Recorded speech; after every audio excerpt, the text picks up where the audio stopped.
제가 매장을 하는 사람이어서 못했을 일이거든요. 좀 이런 식으로 시간도 유연적으로 쓸 수 있는 게 가장 크고, 이렇게 하다 보면 인사이트 많이 얻어요. 인사이트 얻으니까 좀 더 매출의 증가가 될 수 있는 포인트가 많은 것 같아요. 진짜 현실적으로 말씀드리면 권리금을 받고 팔 수 있다. 무조건 권리금을 받고 파시고요. 거기 나오는 돈을 가지고 내가 뭐 커피를 원래부터 해왔다. 교육을 할 수 있다. 그럼 사실 뭐 2, 3층에 들어가서 교육장을 차리시는 게 낫고, 이게 100명이 온다 해서 하루에 100명이 커피를 한 잔씩만 사 먹으면 매장에 이렇게 돈이 안 돼요. 그냥 도와드려야죠. 다른 사람을 그냥 교육을 해보는 것 같아요. 본인이 안다라는 거를 남한테 무료로 알려줘야 된다. 제가 카페를 하지 말라는 게 좀 진심인 것 같아요. 제가 봐도. 그럼 이쪽 시장은 아직은 약간 블루오션이라고 생각을 하시는 걸까요?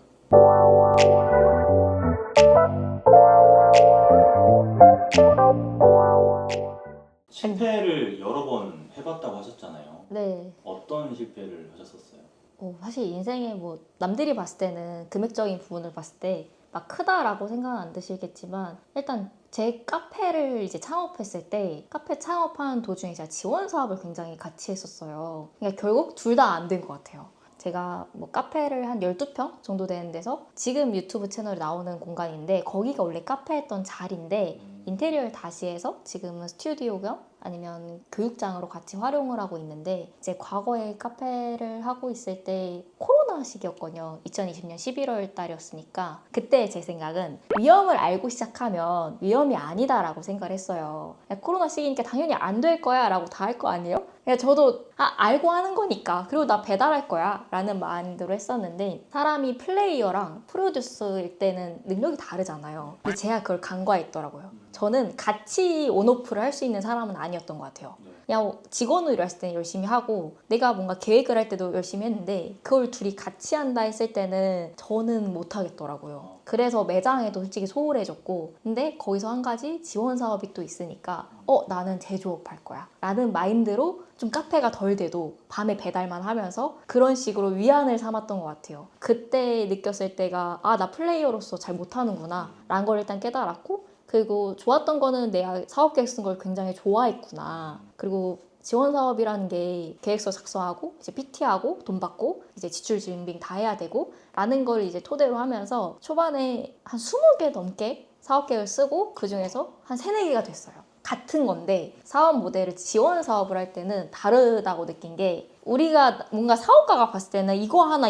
똑같은 거거든요, 결론이. 근데 이제 지원 사업의 심사위원 분들은 전혀 이해를 못하는 경우가 되게 많은데, 그 중에 하나가 저희가 카카오 닙스라는 게 있는데 그게 초콜릿의 원물이에요. 그럼 이거를 디카페인 가공을 해서 만들 거야 라고 하는 거랑 디카페인 초콜릿을 만들 거야 라는 게 저가 봤을 땐 똑같은데, 이거를 돈을 주는 사람들 입장에는 전혀 다른 비즈니스 모델이라고 생각을 하더라고요. 그런 거를 찾아가는 과정이 거의 1년 넘게 걸렸던 것 같아요. 그러면 그때 창업했던 카페의 네. 결과는 어떻게 됐어요? 지금은 이제 피보팅을 해서 그냥 교육장으로 운영을 하고, 일반 음식점은 없애고 사업자는 그대로 유지해서 업종 변경을 한 거죠. 그러면 그것 외에도 또 실패를 했었던 경험이 있으신가요?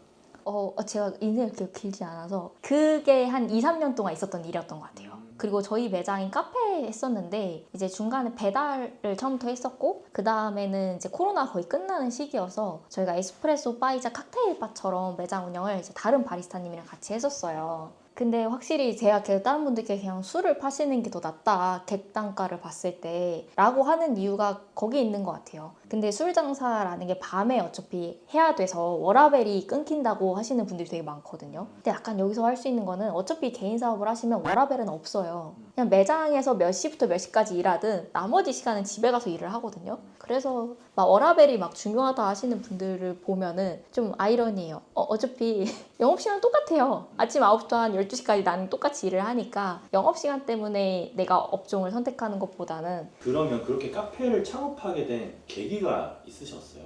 제가 이제 거의 수능 끝나면 알바를 많이 하잖아요. 이제 고3 끝나고 수능 때 백다방이라는 데서 알바를 시작했는데, 그때가 2015년도니까 백다방을 잘 모르는 사람도 많았을 때, 그 친구 알바한다길래 저도 그냥 갔죠. 난 뭐 하지? 이런 느낌으로 알바를 했는데 거기가 컨설팅 대표님이 하시는 매장이었고 그래서 점장님이 따로 계셨고 근데 컨설팅 회사의 직원분이었을 거예요 아마 점장님도. 그래서 여기가 처음부터 19살 20살이었잖아요. 이때 권리금이라든지 막 손익분기점이라든지 이런 걸 되게 많이 알려주셨어요. 그게 너무 재밌었죠. 근데 제가 알바인데 처음 매장이니까 슈퍼바이저도 와가지고 처음부터 교육해주고 이런 걸 보고 나도 모르게 이제 들어보니까 여기가 원래 들어오시려고 안 했는데 권리금이 없었다는 거예요. 여기가 원래 1억 정도의 권리금이 형성되어 있는 곳인데 그런 걸 이제 자꾸 듣고 사실 저는 그 대표님 덕분에 책도 많이 읽게 된 거거든요. 이 점장으로 제가 한 6개월 정도 일하고 점장이 됐는데 이제 다른 매장을 해야 돼서 점장을 빼내야 되는 거예요. 기존에 있었던. 그래서 이제 너 여기 해볼래? 라고 해서 그때 이제 대학교 바로 휴학하고 여기 들어가서 이제 맨날 일을 했죠. 근데 오전에는 손님이 없을 때가 있었어요. 저가형 매장인데. 근데 그럴 때 저한테 뭐라 하는 게 아니라 대표님이 저한테 책을 읽으라고 하더라고요. 막 책도 막 직접 빌려다 주시고 그래서 약간 책이라는 거에 접점을 갖게 된 매장이어서 좀 저한테는 20살 초반에 그런 매장 운영이라든지 아니면 부동산적인 돈이라든지 플러스 뭐 책이라든지 이런 거에 대해서 많이 영감을 주신 분이죠. 거기서 한 2년 정도 일을 했어가지고 그 다음에 뭔가 거기서 일을 하니까 우리 매장에 1,500원에 팔잖아요 커피를. 그게 너무 화가 나는 거예요. 난 아무리 열심히 일을 해도 시간당 백다방에서 2015년도 16년도에 시간당 15만 원 매출을 혼자 치는 게 어려워요. 근데 어려운데 어떻게 해요. 돈이 아까우니까 인건비가. 그래서 막 혼자 하는데 옆에 이디야가 있고 이제 뭐 스타벅스를 보면 스타벅스가 4,100원에 파는데 너무 궁금한 거예요. 뭐가 다르다고. 이제 이런 마음에 스타벅스 직영에 가서 일을 하고 싶다라는 마인드가 너무 컸던 것 같아요. 그래서 다행히 그때 스타벅스가 채용 공고가 1년 정도 F&B 사업에 있었던 사람을 경력 인정을 해줬어요. 그래서 이제 백다방 일한 거를 경력 인정 받아서 스타벅스 슈퍼바이저로 한 또 2년 좀 안 되게 일을 했었죠. 그럼 스타벅스 슈퍼바이저라는 직업은 네. 어떤 형태의 일을 하는 거예요? 홀 근무가 아닌 거잖아요. 아니 홀 근무예요. 매장 본사직이 아니니까 약간 그냥 카페에 스타벅스 가시면 보이시는 분들이 계시잖아요. 이제 그분들이 직급이 뭐 바리스타, 슈퍼바이저, 부점장, 점장까지 다 매장에서 일을 하세요. 그중에 그냥 중간 관리자 역할을 하는 거죠. 그럼 지금은 어쨌든 카페에 대한 어떤 전문적인 지식도 갖추고 계시고 그리고 실제로 필드에서 교육도 하고 계시고 굉장히 많은 것들을 좀 하고 계신데 그런 것들을 언제 다 습득을 하신 거예요? 약간 그런 것들 그 스타벅스를 다닐 때 저희가 약간 진로 교육이라든지 아니면 파트너들 교육을 같이 해요. 그럼 저도 이제 한 1년 넘었을 때는 좀 연차가 쌓이다 보니까 그리고 저는 커피를 좀 좋아했었고 그러니까 파트너들한테 우스갯소리 그런 말을 많이 하거든요. 여기 설거지하러 왔냐 이런 말을 많이 해요. 커피를 알아야지. 그래서 저희 사내 자격증 같은 게 있어서 그런 걸 따면서 파트너들한테 저도 돈 안 받고 하거든요. 아침 7시에 매장에 이제 매출에 피해가 가면 안 되니까 7시만 10명을 모집해요. 그럼 저희 직원들이 다 와요. 와서 한두 시간 또 커피 세미나 같은 걸 하는데 근데 스타벅스가 체계가 그런데 원래 잘 돼 있어요. 그럼 저도 과거에 누구한테 세미나를 받았었고 그런 것들을 또 같이 제가 하면서 교육이라는 거를 많이 했었던 것 같아요. 스타벅스 다닐 때. 그래서 좀 좋았던 거는 그때 저 무료로 하거든요. 무료로 했던 건데 이 돈을 받고 하는 거 어느 순간 그게 저한테는 좀 터닝 포인트였던 것 같아요. 과거에 절대로 내가 돈이 될 거라고 생각 안 했던 것들이 교육을 했을 때 그러니까 학교 연수 프로그램이라든가 아니면 강동구청 관련된 임직원분들 이렇게 액티비티 활동으로 원데이 클래스 같은 걸 많이 해요. 그런데 문의가 많이 오게 된 게 제가 교육이 돈이 되는구나 라고 느꼈던 포인트예요. 카페 창업도 해보셨고 그리고 다른 커피 매장들 그리고 우리나라에서 거의 뭐 1등이라고 할 수 있는 스타벅스에서도 근무를 하셨는데 지금은 다른 일을 하고 계시단 말이죠. 같은 카페 카테고리지만 네. 교육으로서 어떻게 보면 본인 사업을 직접 하고 계신데 어떤 계기에서 그렇게 할 수 있었던 건지 궁금해요. 약간 제가 되게 많이 드리는 말씀 중에 하나인데 어떠한 일을 하든 간에 본인의 역량이 어느 정도 있는 상태에서 했으면 좋겠다는 말을 많이 해요. 보면 저도 카페 창업을 했는데 솔직히 안 됐어요. 안 됐었고 그리고 그중에 제가 지원 사업을 했던 초콜릿 사업은 초콜릿 시지만 그 원두라든지 생두를 가공하는 원리 중에 하나를 접목시켜서 디카페인 초콜릿을 만들려고 했던 거란 말이에요. 그리고 지금의 수업이나 이런 거는 뭐 과거에 일을 했던 경험을 바탕으로 제가 뭐 더 공부하고 이래서 수업을 할 수 있게 된 건데, 그래서 저는 사업을 할 때 피보팅을 안 하는 사업체는 없다고 생각해요. 그럼 피보팅을 할 줄 알려면 그 시장을 내가 알고 있든 아니면 내가 무언가 역량이 있든 이런 거가 기본으로 받쳐져야지 좀 유연하게 사업을 바꿀 수가 있는데, 그래서 저는 솔직히 카페 창업을 하고 있을 때 그냥 수업 들어오면 하고 나가서 출강하고 이런 거거든요. 물론 그때의 기물들이 조금 더 많이 생기긴 했겠죠. 패키지를 잘 해야 되니까. 근데 이런 것들이 만약에 그때 들어왔을 때 제가 카페에 대한 업이 아예 없었던 사람이었으면은 내가 무슨 수업을 해? 라고 생각을 했을 텐데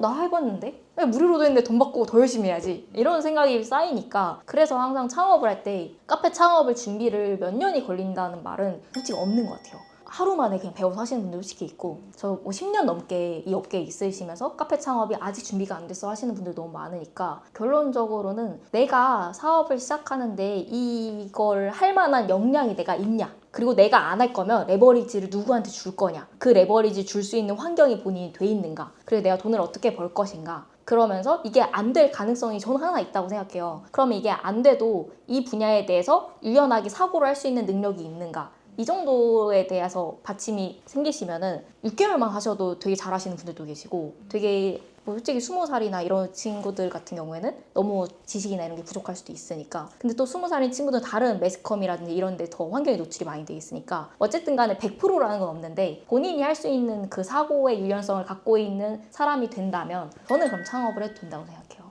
카페 하셨을 때 수입이랑 지금의 수입에 갭 차이가 있다면 한 몇 배 정도나 차이가 날까요? 10배, 20배? 그쵸. 그때 솔직히 벌이가 없던 것도 있고, 지원 사업을 거의 나라에서 다 돈을 주지만 부가세는 제가 내요. 그리고 경비 외 처리가 있기 때문에 얼마 안 되는 돈을 이제 거의 다 쓴 거죠. 그런 거를 따졌을 때 확실한 거는 저희가 시간 대비 금액을 저는 좀 보는 것 같아요. 왜냐면 카페에서 일을 했을 때는 저희가 12시간, 8시간 이상을 근무를 하는데, 어떻게 보면은 저희가 오늘 인터뷰하는 것도 제가 매장을 하는 사람이어서 못했을 일이거든요. 좀 이런 식으로 시간도 유연적으로 쓸 수 있는 게 가장 크고, 이렇게 하다 보면 인사이트 많이 얻어요. 인사이트 얻으니까 좀 더 매출의 증가가 될 수 있는 포인트가 많은 것 같아요. 그러면 지금 카페를 하고 계시는 분이 전국에 한 10만 개 정도의 카페가 지금 운영이 되고 있는데, 이 카페 하시는 분들도 내가 언제까지 카페를 할 수 있을까, 그리고 매출이 오르는 분도 분명히 있지만 매출이 떨어지고 있는 분들도 계시거든요. 네. 그래서 피보팅을 해야 되는데 라는 생각을 하시는 분들도 많을 텐데, 그런 분들한테 좀 해줄 수 있는 말이 있을까요?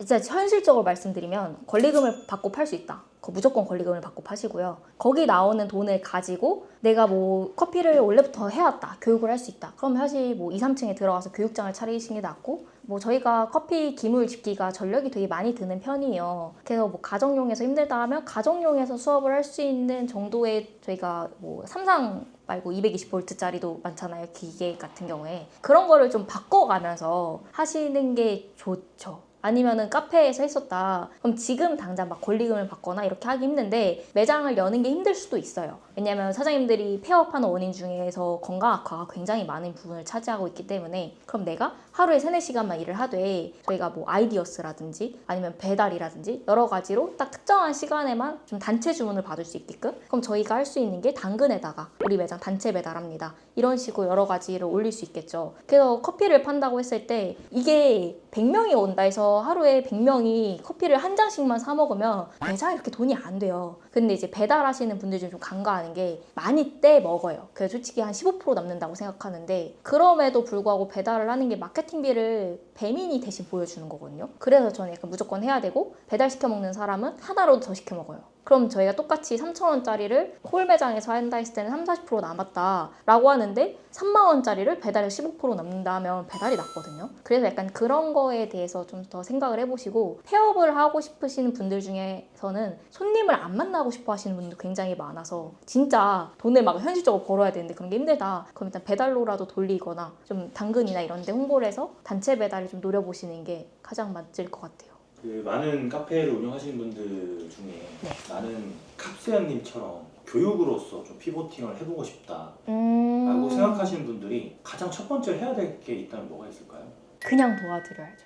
다른 사람을 그냥 교육을 해보는 것 같아요. 그런 게 쌓이다 보면은 뭐 이것도 똑같이 당근이나 마케팅을 해야 누군가 나의 수업을 알 거 아니에요. 그럼 이제 무료 교육할 때 사진 같은 것도 많이 찍어놓고 그런 게 어느 정도 쌓이고 이 사람들한테 뭐 수업 후기 같은 게 괜찮다, 돈 내고 듣겠다 라는 사람들이 쌓이면 그것도 후기가 일종의 하나가 될 수 있고, 아니면 다수를 대상으로 또 무료 세미나를 해본다든지 그런 식으로 해보면은 이 사람한테 돈을 주고 받고 싶은 고객들이 남을 거예요. 이제 그런 사람들은 또 다이렉트로 연락을 할 수 있겠죠. 그럼 저희가 되게 큰 비용 없이도 홈페이지 같은 거 안 만들어도 저비용으로 할 수 있으니까 좀 그런 식으로 노력을 해봐야 될 것 같아요. 저도 카페 창업 상담이나 교육이나 다 돈을 받아서 했던 게 아니에요. 그리고 애초에 저는 카페를 창업을 하려고 했었지, 이제 20살 때 목표가 25살쯤에 카페 창업이 목표였으니까. 그래서 저는 스펙이 사실 별로 없어요. 나는 나만 알면 됐다고 생각했거든요. 얘 한계도 나만 알면 되니까 남한테 보여줄 공증이 따로 필요가 없었던 거죠. 근데 많은 카페 창업하시는 분들이 그럴 가능성이 높기 때문에 그러면 실무밖엔 답이 없고 본인이 안다라는 거를 남한테 무료로 알려줘야 된다. 그런 레퍼런스를 좀 쌓고 그걸 콘텐츠화해서 어쨌든 진입을 하는 게 가장 0단계로 해야 되는 것들이네요. 그렇죠. 그럼 여기서 조금 다르게 말을 하면은 일단 무료 주변 지인분들 말고 그냥 유튜브 같은 데다 내가 알려주는 팁들이 있을 거 아니에요. 그런 거를 막 올려주면은 구독자들이 생기고, 그럼 그 사람들이 나 실제로 한번 해보고 싶어요 라는 수요가 생기면 진짜 돈 얼마 안 받고 노쇼 방지 금액 이런 걸로만 받으면서 쌓으시면은 충분히 가능할 것 같아요. 그리고 내가 뭘 더 배워야 되는지, 이 사람들이 어떤 커리큘럼을 원하는지 이런 거에 대해 좀 더 체계적으로 생각할 수 있는 포인트가 될 것 같아요. 그럼 캅스연님은 지금 뭐 여러 가지 교육도 하시고 컨설팅도 하는 걸로 알고 있는데 네. 구체적으로 어떤 일을 하고 있는지 좀 포인트를 좀 집어서 말씀을 좀 해주시겠어요? 다른 분들이 좀 참고를 할 수 있도록. 저희는 일단 카페를 기물부터 인테리어, 바, 동선. 인테리어 업체는 저랑은 안 해요. 그러니까 저랑은 상담만 해요. 그러니까 점주님이 데리고 오시면은 그분이랑, 그냥 인테리어랑은 바랑은 전 다른 영역이라고 좀 생각을 해가지고, 그럼 이분이 뭐 카페를 하고 싶다라고 찾아오셨을 거 아니에요? 그럼 이제 어떤 거를 더 살릴 수 있는지, 그럼 이 사람이 생각을 해오시는 경우도 있고 생각을 안 해오시는 경우도 있어요. 그럼 이제 같이 기획회의를 한다든가 그러면서 그럼 인테리어는 어떻게 할지가 구상이 나오고 그 전에 레시피 같은 게 나오니까 그렇게 가면서 매장이 좀 완성이 되고 인테리어 완성이 될 때쯤 기물들이 들어올 거 아니에요. 그럼 이제 기물 들어올 때 제가 직접 나가서 확인하고 그 이제 가오픈 날까지 같이 있어요. 그럼 이제 레시피라든가 이런 것도 좀 더 기획회를 하는데, 근데 요새 들어 솔직히 컨설팅을 별로 안 받아요. 거의 안 받는 것 같아요. 준비를 많이 안 하시는 분들이 너무 많아서. 그리고 제가 대부분 40, 50대 분들이 많거든요. 그분들이 다른 쪽에 능력이 있으신 분이 되게 많아요. 뭘 오랫동안 해오셨을 거 아니에요. 그럼 그거를 살려서 사업을 되게 작은 자금으로 할 수 있는 상황이 많기 때문에 좀 그렇게 바꾸게끔 회의를 더 많이 하는 것 같아요. 제가 카페를 하지 말라는 게 좀 진심인 것 같아요. 제가 봐도. 그래서 약간 그렇게 컨설팅을 하긴 하는데 대부분 상담을 더 많이 해요. 프랜차이즈 상업이나 개인 카페 상담. 그러니까 뭔가 당장은 아닌데 나 하고 싶어요 라시는 분들이 주로 상담을 많이 하시고, 그리고 커피 교육은 단체 교육을 위주로 하고 있어요. 왜냐면 관공서나 이런 것도 은근 꿀팁이에요. 학교에서도 회사에서도 많은 관공서에서 1인당 다른 비용이 나와요. 이 사람들 원데이 클래스를 할 수 있는 그런 식으로 비용이 항상 배정이 돼 있는 경우가 많으니까 그런 분들한테 제가 수업을 해드리는 거고, 그런 게 실질적으로 돈이 돼요. 그리고 1대1 수업은 비교적 적게 하고 있고. 그러니까 캅스연님은 어쨌든 창업 경험이랑 또 근무 경험, 그리고 네. 본인이 스스로 습득한 지식이나 이런 것들을 활용해서 퍼스널 브랜딩도 하시고 개인 사업체도 운영을 하시다 보니까 네. 뭐 카페를 운영하시는 분들이 좀 본받을 수 있는 점이 꽤 많다고 생각을 해요. 그분들한테 그러면 약간 희망의 메시지라고 해야 될까요? 카페만이 사실 답은 아니고 네. 이런 방향도 있었고 나는 그걸 실행해서 지금 이런 사업들을 하고 있으니 뭐 좀 어떤 형태로 좀 조언이 어쨌든지 간에 좀 됐으면 좋을 것 같거든요. 본인이 만약에 진짜 퍼스널 브랜딩을 하고 싶다 그러면은 당장 유튜브의 정보성 컨텐츠를 해보시는 걸 추천해드리고, 이게 아니라 정말 수업이 수익이 됐으면 좋겠다 하시는 분들은 이제 수업 관련한 쇼츠 영상 같은 거를 많이 업로드하는 게 가장 중요하죠. 그럼 여기서 제일 중요한 거는 나를 얼마나 사람들한테 노출을 시킬 수 있는가, 그 노출이 됐을 때 나라는 사람을 다시 볼 수 있는 정도의 역량이 있는가, 이 두 가지만 확인을 하시면 뭘 하든 상관없을 것 같아요. 그럼 이쪽 시장은 아직은 약간 블루오션이라고 생각을 하시는 걸까요? 아니요, 저는 월세 안 내는 곳은 무조건 하라예요. 월세 안 내잖아요. 제가 창업하지 말라는 게 월세 인건비 감당이랑 숨만 쉬어도 그냥 한 달에 전기세 뭐 이런 거 다 하면 돈이 몇백만 원이 그냥 나가는데, 우리 유튜브는 월세를 안 받잖아요. 인스타도 안 받고. 그래서 얼마나 행복한 일인가. 내 물건을 팔거나 나를 노출시켜 주는데 비용을 안 받을 수 있는 플랫폼이 현재 너무 많으니까 그래서 무조건 하시라고 말씀드리는 것 같아요. 너무 좋은 인사이트가 좀 많이 나왔던 것 같아요. 마지막으로 그 장사 건프로 채널 구독자분들한테 네. 한 말씀 해주시면 좋을 것 같아요. 장사 건프로 채널 구독자님들 중에서 혹시라도 카페에 관해서 관심이 좀 있으신 분들은 제 채널을 보시면은 카페 하면 안 되겠구나 이러고 다시 장사 건프로님 채널을 보시도록 할 거예요. 네, 이 장사 건프로 채널이 되게 유익해요. 근데 구독자님들이시니까 제 채널 잠깐 보시고 다시 돌아오시면 될 것 같습니다. 감사합니다. 알겠습니다. 고맙습니다.